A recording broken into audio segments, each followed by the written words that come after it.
Hey everybody, this is Megan at Bio Lounge. I wanted to talk to you today about the importance of eating a lot of food. And the reason that this is coming up more often in my practice is because I'm realizing that when we hit middle life, 40s and 50s, and our hormones and metabolism start to shift, the natural response to that is to consume less. And the reason we get ourselves into trouble when we consume less food is because we don't provide the necessary building blocks. So that would be primarily protein and fats. We don't provide the necessary energy, fats and carbohydrates, and we don't provide the necessary micronutrients, vitamins and minerals for our body to continue to function properly. Now, we may be eating fewer calories, which means that we may maintain our body weight, but are we really maintaining a body composition that keeps us strong and well for the second half of our life? One of the things I say all the time is the second 40 is not the first 40. And anybody that's in the second 40 years of their life knows that, because it doesn't feel at all like the first 40 years. It's harder. It's harder to stay well. It's harder to stay strong. It's harder to stay fit.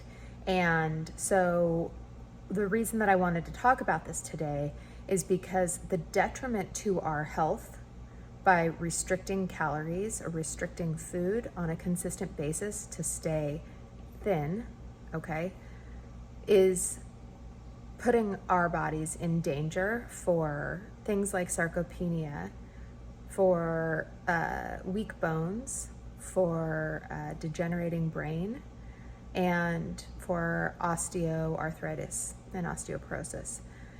So what do we do if we move through middle life and our metabolism slows down and we want to continue to eat a hefty amount of food? We want to continue to eat 3 meals a day that are balanced with protein, fat, and carbohydrates with lots of micronutrients from plants. Well, we have to have more muscle. And this is the trick. This is the sweet spot, the Goldilocks of metabolism for the second half of life. You're gonna have to lift weights. And the research on this is becoming more clear. We don't just need to lift weights. And I think of the Jane Fonda videos I grew up on when I was a kid in the 80s. Little tiny weights, but you do 1,000,000 reps. That doesn't do it for us in the second half of life.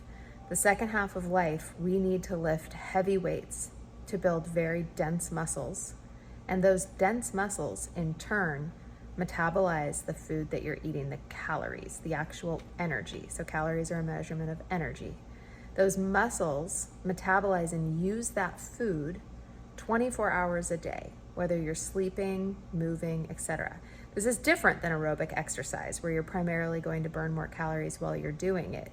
It helps with a million other health benefits. So I'm not saying don't do aerobic exercise, but what I'm saying is, in order to continue to eat adequate nutrition, adequate amounts of food, so your body stays strong and really highly functional into your 70s, 80s, and beyond, you're gonna have to eat enough, which means building plenty of dense muscle. So it's been tossed around recently that a heavy weight, lifting heavy, means that you might be able to do 5 reps.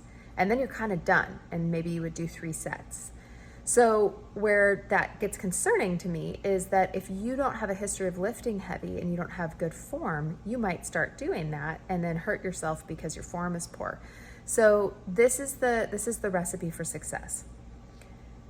Eat 3 meals a day, maybe even a snack. Balance that with whole food, protein, fats, and carbs, and then get yourself a trainer or a physical therapist for at least a few months and learn how to move your body properly and increase your weight over time so you can lift heavy and build the muscle that will allow you to metabolize your food and continue to eat a balanced, healthy diet for the second 40.